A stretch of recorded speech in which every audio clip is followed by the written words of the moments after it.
저는 개인적으로 레몬을 좋아합니다.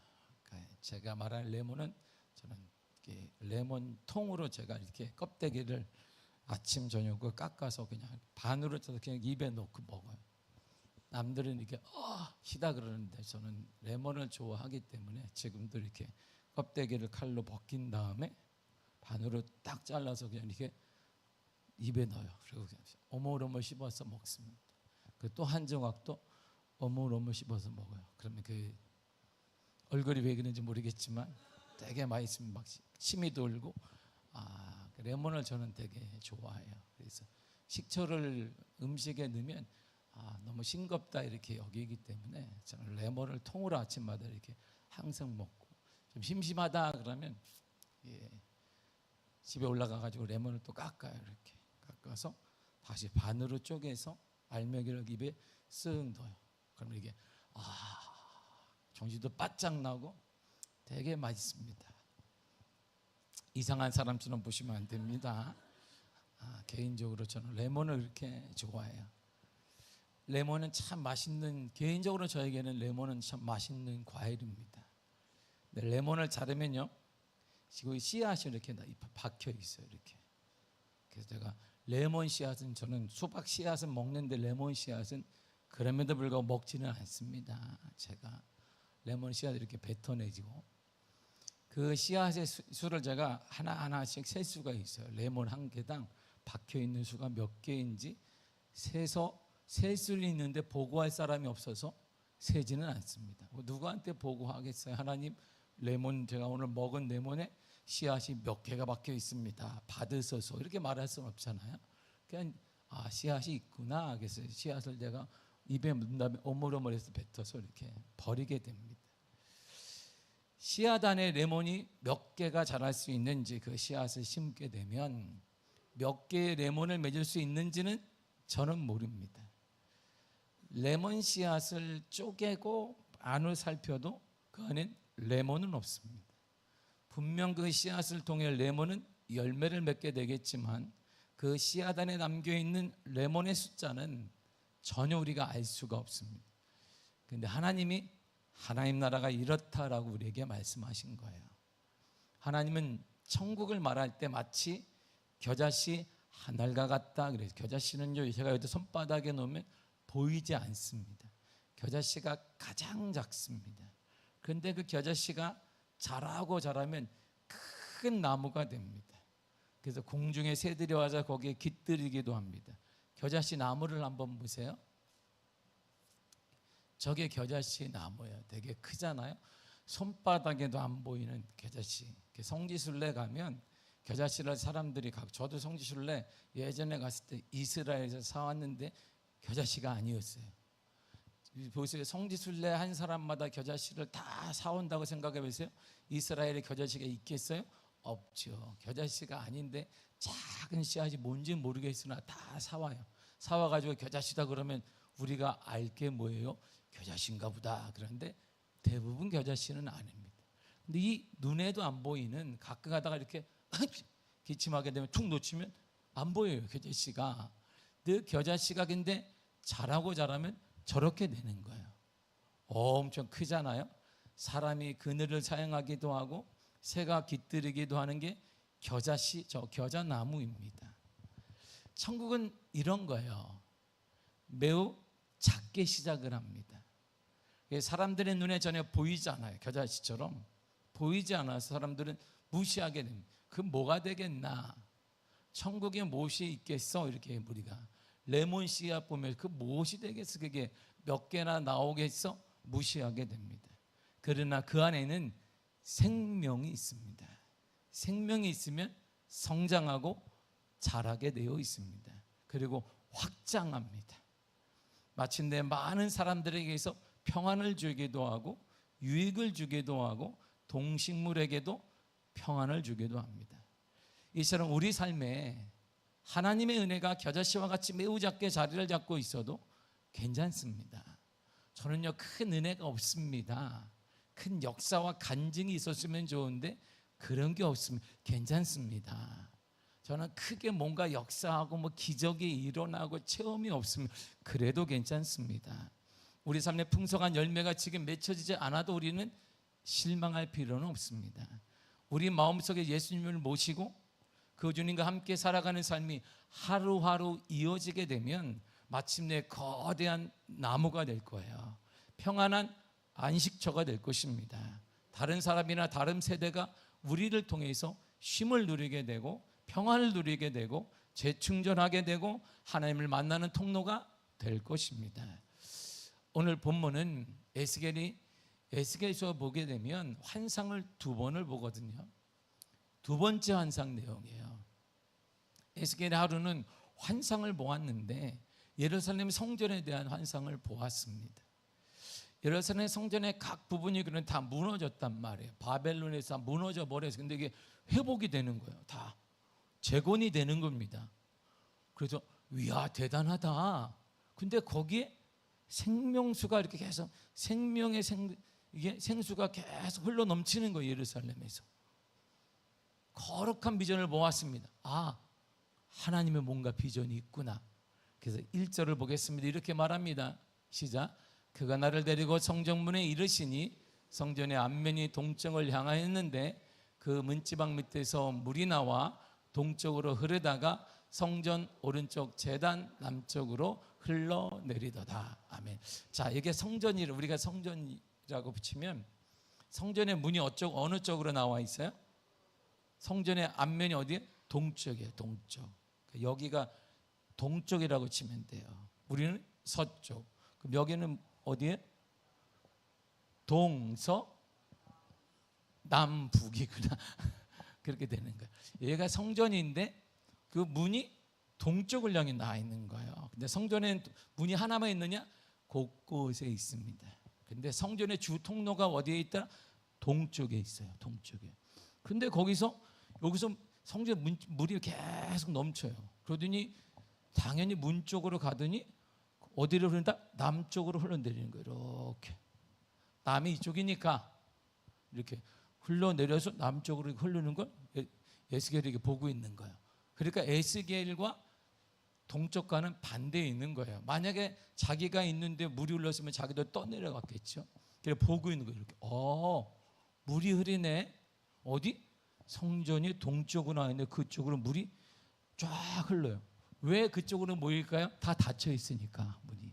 그쪽으로 물이 쭉 흘러더니 그게 나가자마자 남쪽으로 다시 쭉 흘러가는 거예요. 이해되셨죠? 이게 이해가 돼야 되는데 그래 다음 거 이게 이해 안 되면 중요한 거예요. 이 얘기가 대단히 중요합니다. 뭐 어디 쪽으로든 흐르게 되는 아니 그게 아니라 중요하단 말. 기억을 해야 돼요. 성전의 문이 동쪽을 향하고 있어요. 여기가 성전이라고 치면 그쪽이 동쪽이라 이란 말이에요. 저쪽이. 근데 성전의 문지방 밑에서 여기서 생수의 물이 계속 흘러내리는 거예요. 계속 흘러나오기 시작하는 거예요. 거기 다 갇혀 있으니까 동쪽을 향해 나가더니 남쪽으로 물이 쫙 흘러요. 이렇게 길이 이렇게 나 있다 이런 말이죠. 에스겔이 본 환상 비전은 이거입니다. 하나님께서 바벨론에 의해서 무너진 예루살렘 성전을 재건해 줄 거다 이런 뜻이었어요. 아, 예루살렘 성전이 재건되는구나. 생수는 그 배에서 생수의 강이 흘러나리라. 요한복음 7장에 있는 것처럼 예수 그리스도를 상징하거든요. 아무튼 그렇잖아요. 그런데 예루살렘 성전이 재건돼서 사람들이 그 안에서 다시 제사를 드려요. 예배를 드리게 될 거예요. 지금은 다 무너졌거든요. 근데 이제 예배를 드리게 될 거야. 그걸 얘기한 것이. 그러나 에스겔에게 보여주신 하나님의 궁극적인 비전은 그게 아닙니다. 성전의 제단으로부터 생수의 강이 흘러나와서 우리가 그전에 보았던 것처럼 마른 뼈들이 살아나는 거 우리가 에스겔을 통해 보았어요. 마른 뼈들을 향해 살아나리라 그러니까 군대가 되잖아요. 살아난 걸 보았습니다.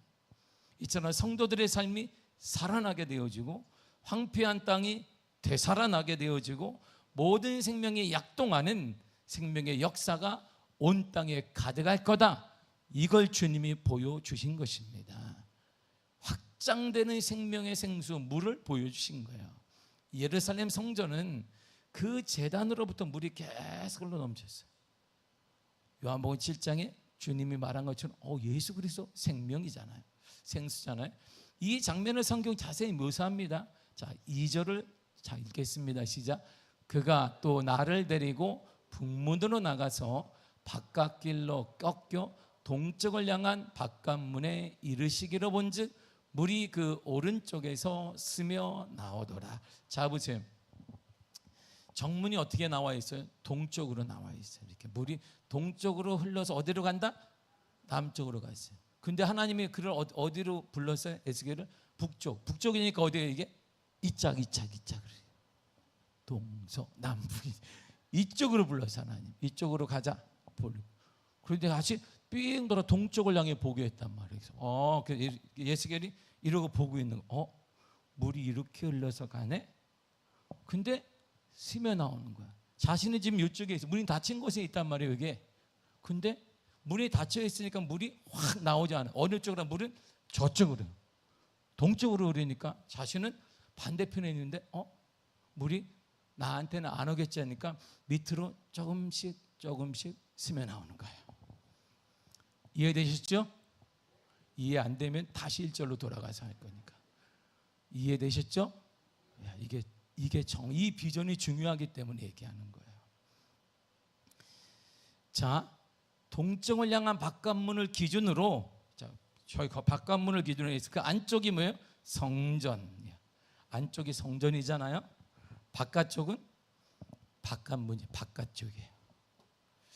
그런데 1절에서 말하듯 성전의 제단 동쪽에서 물이 흘러나오기를 시작했으니까 동쪽 바깥문을 향해 물이 흘러나가는 거예요. 근데 동쪽 안쪽은 어디다? 여기에 성전인 거예요. 에스겔은 어디 있다? 반대편에 있는 거예요. 이렇게 있어요. 북쪽으로 하나님 불러냈으니까.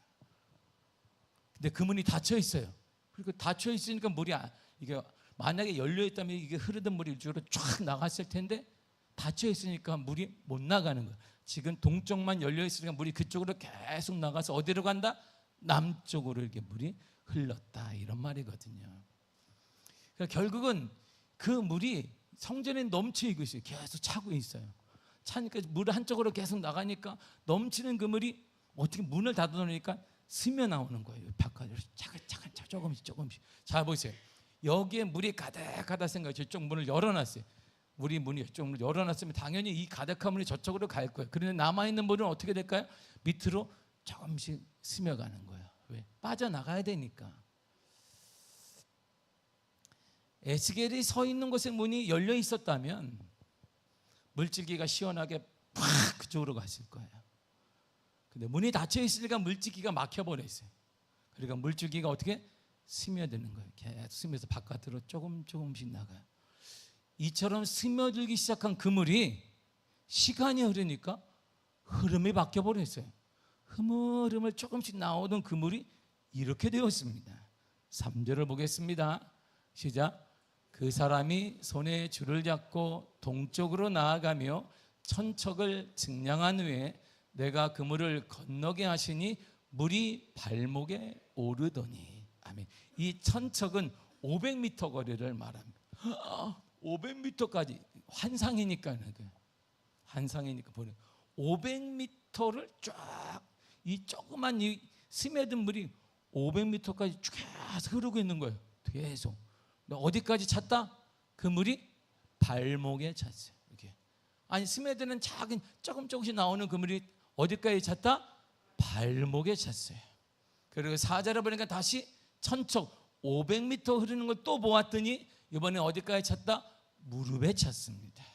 그리고 다시 500m를 지나자 어떻게 되냐면 건너지 못할 강이 돼버린 거예요. 이제 수영을 쳐야 되는데 에스겔이 수영을 못 배웠나 봐요. 건너지 못한다 그러니까 수영을 못 배웠어요. 이게 우리 같으면 어떻게 돼? 확 들어가서 이렇게 쫙 대부분 이거 수영을 그렇잖아요. 건너지 못할 강줄기가 되었습니다. 자 보세요. 처음 시작은요 스며드는 물이었어요. 작은 물이었습니다. 주님께서 말씀하신 겨자씨 비유를 기억해야 합니다. 처음엔 보잘것 없습니다. 아주 작은 것이에요.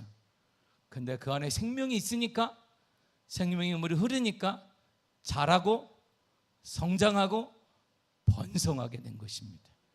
생명이 그런 거예요. 생명이 살아있으면 작은 스며드는 그물이 번성하고 확장되고 강줄기가 되고 건너지 못한 강이 되는 것입니다.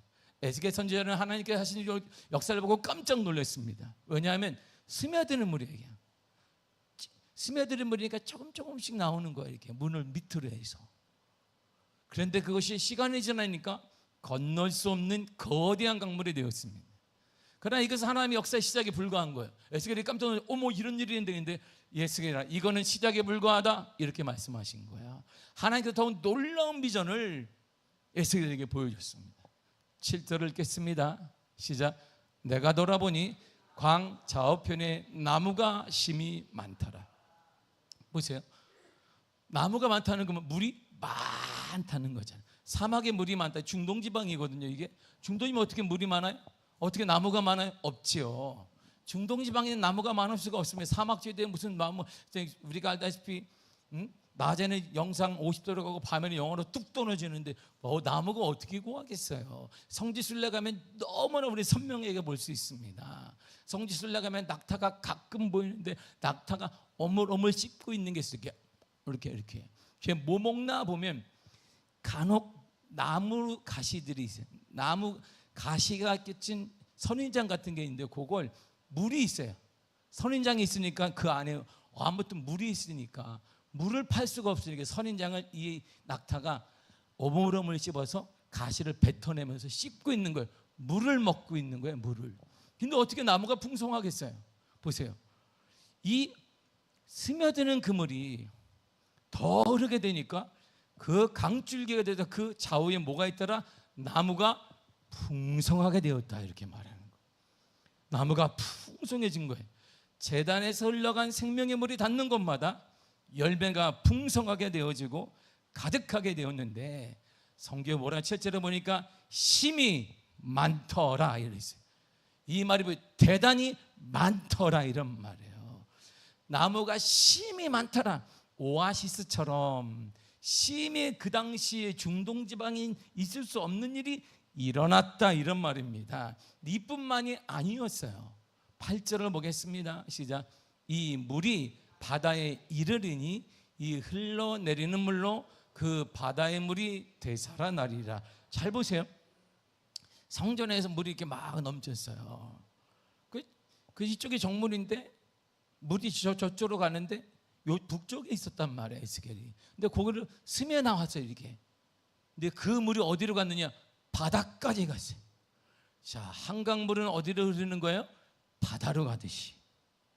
바다까지 갔어요. 그게. 근데 더 놀라운 것은 바다에 그 물이 닿자마자 바닷물이 되살아나는 거예요. 중동지방에 소금기만 가득한 그 바다가 살아나는 거예요. 그 물로 인해 바다가 살아난다는 게 뭘까요? 거기에 물고기가 풍성해지고 어부들도 많아지게 되고 삶의 터전이 생기게 되고 거기에 거처가 생기게 된다 이런 말이죠. 자연이 살아났다 이런 말이에요. 자연이. 지금 우리 죽어가고 있습니다. 우리를 보세요. 지금 죽어가고 나라가 죽어가고 있습니다. 경제가 죽어가고 있습니다. 이게 흐름이에요. 경제가 우리는 가만히 있는데 외부 세력에 의해서 우리는 흔들리고 있습니다. 나라 경제가 흔들리고 있습니다. 우리는 열심히 사는 나라 경제, 우리는 지구촌이 하나니까 글로벌이라는 거 우리가 알 수 있죠. 나는 가만히 있는데 나라가 어려워진단 말입니다. 이게 일반적인 흐름이에요. 이 흐름을 깨고 살아난다 이런 말이에요. 죽어가는 현상을 바꾸셔서 살게 해주십니다. 근데 그뿐만이 아니었어요. 9절을 보겠습니다. 시작. 이 강물이 흐르는 곳마다 번성하는 모든 생물이 살고 또 고기가 심히 많으리니 이 물이 흘러 들어가므로 바닷물이 되살아나겠고 이 강이 이르는 각처에 모든 것이 살 것이라. 아멘. 보세요. 놀랍잖아요. 모든 생물이 살고 고기가 많아지게 되어지고 모든 것이 살아나게 된다 이런 말입니다. 그 앞에 중요한 게 뭐예요? 모든 반복하고 있습니다. 모든 것이 살아난다. 모든 생물이 살고 모든 것이 살아나게 된다 이런 말이에요. 강물이 닿는 곳마다, 강물이 가는 곳마다 스며드는 작은 물줄기가 어느 순간에 거대한 강물이 되어서 강물이 지나가는 곳마다 모든 생물이 살게 되고 모든 것이 살아나게 되고 모든 역사가 일어나게 된다 이런 말입니다. 그런데 모든 것이 살고, 자, 고기가 힘이 많다는 건 수입원이 생기는 거잖아요. 고기가 팔아야 되잖아요. 이게 고기가 많아지니까, 예전에는 고기가 없었는데 고기를 잡으니까 왜? 이게 수입원이 생기는 거예요. 수입원이. 이때 수입이 없어요. 고기가 다 많아지고. 근데 막 생기니까, 와, 보세요. 베드로가 밤새 고기를 못 잡다가 여기다 깊은 데다가 고기를 딱 넣었더니 거기 몇 마리가 잡혔어요? 몇 마리가 잡혔다? 153마리가 잡혔지. 왜 베드로가 좋아했겠어요? 생겼다 이런 말. 153마리 팔아봐요. 와. 그 형하고 2분의 1 나눠봐. 그래도 153 나누기 2 하니까 많잖아. 이렇게 그거 팔아봐요. 이야, 집안 식구들이 배를 두드리고 먹는 거야. 이게 그거 바꿔가지고 소고기는 안 먹어요. 그거 바꿔가지고 돼지고기 그들이 안 먹어요. 소고기도 먹고 스테이크도 사 먹고 외식도 하고 햄버거도 사 먹고 배달의 민족도 시키고 뭐 이렇게 하는 거예요. 적금도 붓고 뭐 이렇게 할 수 있다 이런 말이에요. 그러니까 베드로가 와 좋아했던 거야. 그 다음에 주님 대단하시네. 죄인을 용서해 달라고 말을 했긴 했다 하지 말아요. 아무튼 고기가 힘이 많아서 수입원이 많아져요. 모든 것들, 우리가 하는 모든 일들이 살아난다 이런 말입니다. 그런데 여기서 끝난 게 아니에요. 10절을 쉬운 성경으로 읽도록 하겠습니다. 시작. 바닷가에는 어부들이 많이 모여들 것이며 엔게디부터 에네글라인까지 모두 금을 치는 곳이 될 것이다. 마치 지중해 물고기 종류처럼 이곳에도 물고기 종류가 수없이 많아질 것이다. 아멘. 잘 읽어보세요. 저기 뭐가 생겼어요? 뭐가 생긴 거예요 지금? 일거리가 생겼다 이란 말이에요. 일거리가. 경제가 어렵거든요. 근데 하나님의 성전에 나온 물이 계속 흐르니 거기 뭐가 생겨? 일거리가 생겨. 잡이 생겼다 이런 말이에요. 거기 사람들이 계속 모여. 사람들이 모여서 와. 그리고 거기서 그물을 치는데 사업장이 생기는 거예요. 이게 통조림 공장도 생기고 뭐 가공하는 데 생기고 이렇게 오늘날 말하면 그렇다 이런 말입니다. 지중해에 많은 물고기가 있는데 거기에 수없이 많은 종류의 물고기가 거기에 있는 거예요. 거기에. 그러니까 그물을 던지면 나오는 거예요. 던지면 되는 거지. 거기 눈 감고 던져도 생기는 거예요. 그냥 눈 감고 던졌더니 역사가 일어나는 것이지. 이게 바로 희년인 거예요. 희년은 바로 이런 축복인 거예요. 그냥 눈 감고 던져도 되는 거야. 할렐루야. 이때를 맞았다 이런 말이에요. 그리고 마지막으로 하나님의 약속을 보세요. 이게 마지막으로 에스겔에게 보여준 마지막 하나님의 약속이 이거예요. 12절을 보겠습니다. 시작. 강 좌우가에는 각종 먹을 과실나무가 자라서 그 잎이 시들지 아니하며 열매가 끊이지 아니하고 달마다 새 열매를 맺으리니 그물이 성소를 통하여 나옴이라. 그 열매를 먹을 만하고 그 잎사귀는 약재료가 되리라. 아멘. 자, 다 지우면 돼요. 지우면 빨간색만 딱 읽으면 됩니다. 강 좌우가에는 그물이 성소를 통하여 나옴이라. 더 지으면 한마디가 딱 남아요. 저기에는 그물이 성소를 통하여 나옴이라. 나머지는 다 그 물을 통해서 되어지는 일들이에요. 열매가 끊이지 않는다. 달마다 새 열매를 맺게 된다. 잎사귀가 약재료가 되어진다. 먹을 수 있는 것이 많아진다. 그 이유가 딱 하나예요. 그 물이 성소를 통하여 나옴이라. 12절은 다 지금 1절부터 11절까지 싹 지으면 한 절이 딱 났는데 저거에 그 물이 성소를 통하여 나옴이라. 이게 오늘 주제인 거예요. 핵심인 거예요. 그 물, 살리는 물, 회복시키는 물, 재건하는 그 물이 성소를 통해 나옴이라 이랬습니다. 예루살렘에서 그 나온 물이 거대한 물인가? 거대한 물 아닙니다. 뭐 강을 이루는 그 물인가? 그 물 아닙니다. 어떤 물이 있어요? 스며 나온 물, 스며 나온 물, 지금 스며 나오는 물. 보잘것없는 그 물. 저게 나와서 뭘 하겠노? 화장실 청소도 못하겠네, 저 물 가지고는. 이런 물 말이에요, 이런 물. 저기 무슨 설거지도 못하겠네, 찔끔찔끔 나오는 것도 아니고. 정확히 우리나라 표현을 하면 이런 물이에요. 수도꼭지를 틀었더니 물이 안 나오고 어떻게 돼? 똑 떨어지는, 이게 정확한 우리의 표현이에요. 딱 이해가 되죠? 안 되나?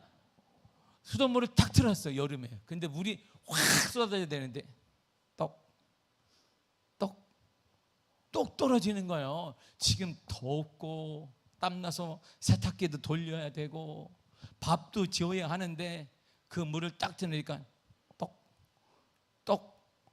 똑 떨어지니까 사람들은 그때 뭐라 그래요? 그래서 강원 지역이 지금 재난구역으로 선포된 거예요. 왜? 안 나와, 물이. 재난이니까. 수도꼭지 틀어도 안 나와. 이런 거예요, 이런 거. 스며든다는 그 말이 바로 그런 뜻입니다. 수도꼭지를 열었는데 힘들고 목도 마르고 빨래도 해야 되고 밥도, 된장찌개도 끓여야 되고 뭐도 해야 되고 지금 해야 되는데, 그래서 아니면 라면이라도 끓여 먹어야 되는데 뚝 여니까 똑. 그래서 라면 하나 끓이려면 하루 종일 받고 있어야 되니까. 하루 종일 받고 있는데 받아서 끓일만 하니까 애가 오더니 물이 확 먹어버리니까 라면 어떡하나. 이런 거, 이 물. 이 물이 이런 그물이 말이에요. 이 작은 물이 스며들 정도의 똑똑똑 떨어지는 그물이 강물을 이루고 그 강물 좌우에는 열매가 맺혀지게 되고 살아나게 되고 회복되게 되고 역사가 일어난다, 이런 말입니다. 어디에서 나오는 물인데? 그 물이 성전에서 나오는 그 물이, 성전에서 나오는 그 물이 아무리 작더라도 똑똑 떨어지는 물이라 할지라도 하나님이 계신 성전에 나오는 그 물을 통해 역사가 달라지고 기적이 일어나게 되고 회복이 나타나게 되고 살아난다, 이런 말입니다. 시대가 아무리 힘들어도 우리에게는 성전의 그물, 주님이 계신 곳에 우리가 함께 있는 한 살아나고 회복되며 치유되며 역사가 일어난다, 이런 말입니다. 생명이 거기 있는 거예요. 생명은 이 땅에 경제에 있는 게 아니고, 생명은 어떤 환경에 있는 것도 아니고, 세계적인 경제에 있는 것도 나라에 있는 것이 아니라 하나님께 있다, 이런 말입니다. 우리의 생명은 여호와 하나님께 있는 거예요.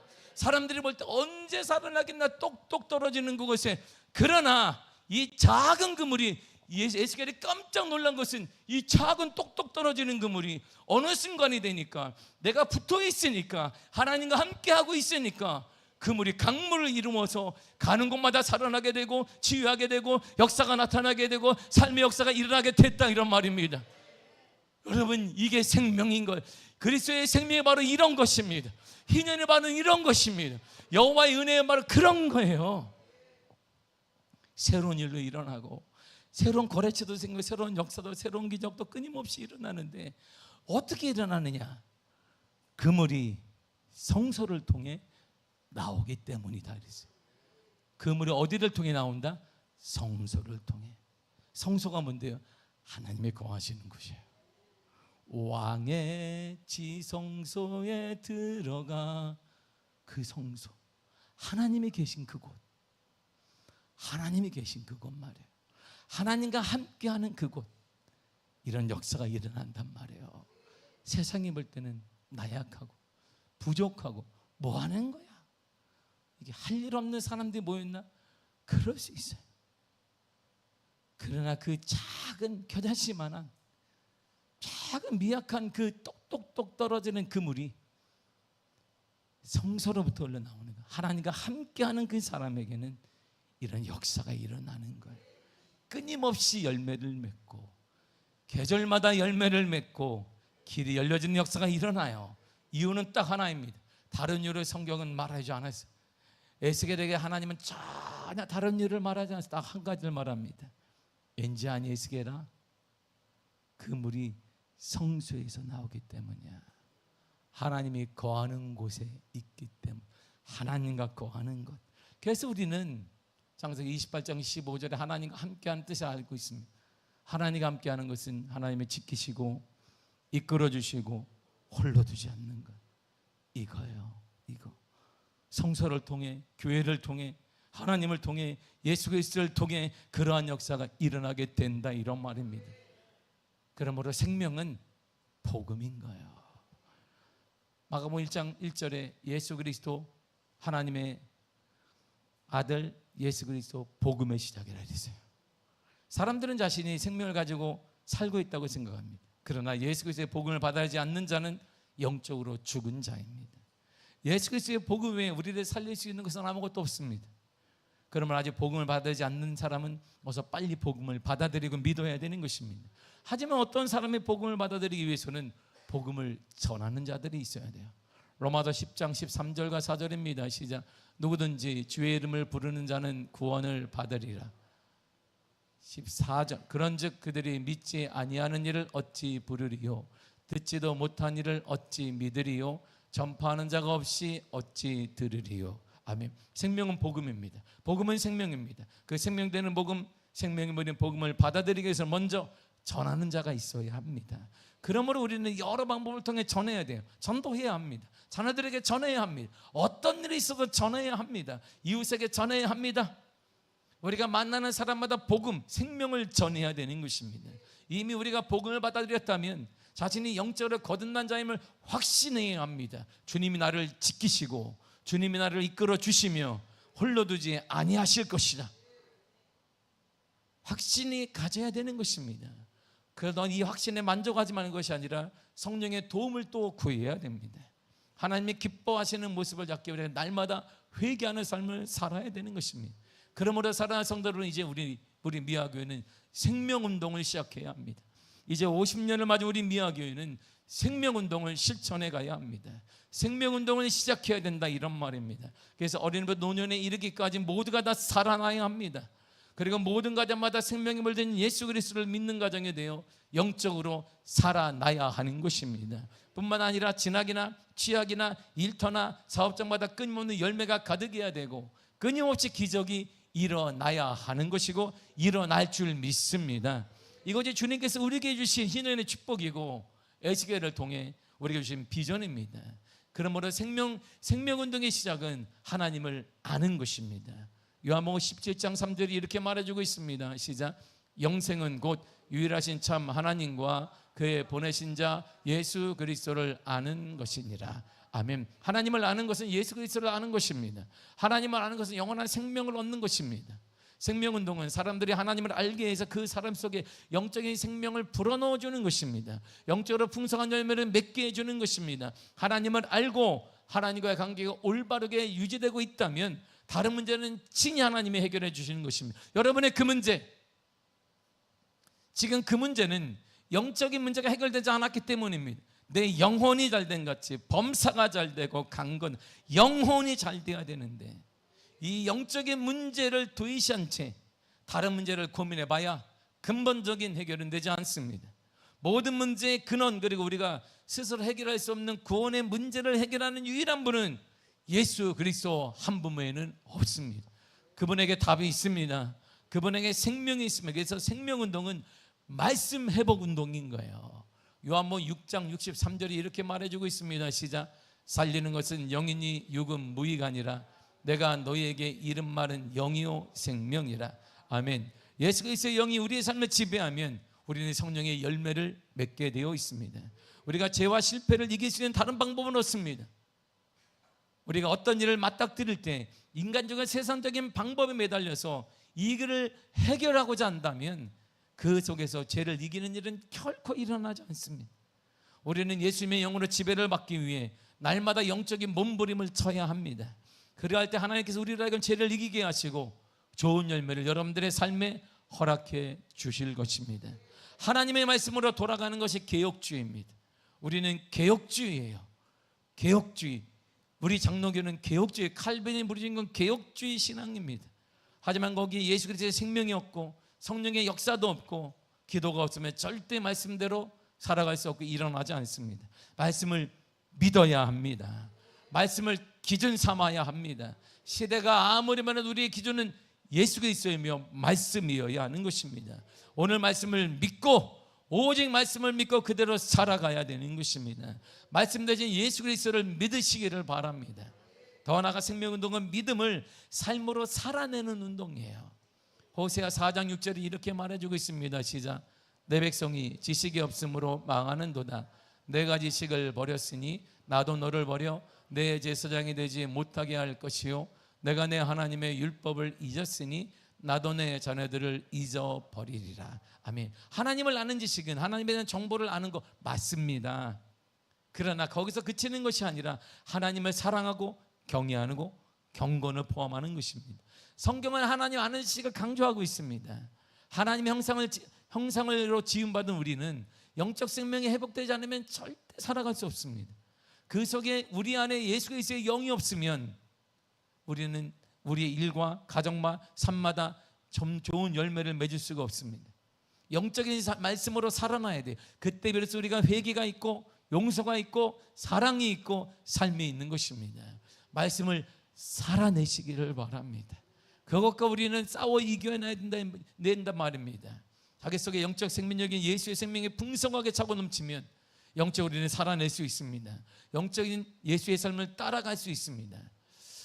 생명운동을 위한 4가지를 하면 됩니다. 첫째, 복음을 전파하시기를 바랍니다. 할렐루야. 복음을 전해야 합니다. 둘째, 구원에 대한 확신을 가져야 합니다. 셋째, 부흥을 기대하며 삶의 변화를 기대하며 기도해야 되는 것입니다. 그리고 영적으로 성장해야 합니다. 무엇보다 간절함을 가지시길 바랍니다. 예배가 하나님의 간절함과 예배가 하나님의 거룩함과 여러분들의 눈물이 회복되기를 간절히 축복합니다. 살아 역동하기를 바랍니다. 그때 하나님께서 성전을 통한 그 회복의 물이, 복음의 물이, 예수 그리스도를 통한 그 물이 여러분들의 가정마다 닿는 곳곳마다 회복되어지며 살아나게 되며 역사가 나타나게 하여 주실 것입니다. 예수님의 성전에 흘러나오는 그 물을 통해 이스라엘의 완전한 회복이 되살아나게 되었습니다. 하나님과 함께하는 것 성소인데 하나님과 함께하는 자를 통해, 하나님과 함께하는 우리들을 통해서, 하나님과 함께하는 여러분들을 통해 여러분들의 가정이, 여러분들의 일터가 반드시 살아나게 될 것입니다. 반드시 살아나게 될 것입니다. 이것이 여호와의 은혜의 해이며 우리 교회를 통한 50년 희년의 축복이며 에스겔을 통한 하나님의 약속인 것입니다. 생명이 움틀 것입니다. 생명이 싹이 나게 될 것입니다. 그러므로 이제 믿음을 가지고 하나님과 함께하는 여러분들을 통해 생명의 역사를 간증하는 은혜가 임하기를 축복합니다. 반드시 일어날 줄 믿습니다. 기도하겠습니다. 하나님 감사합니다.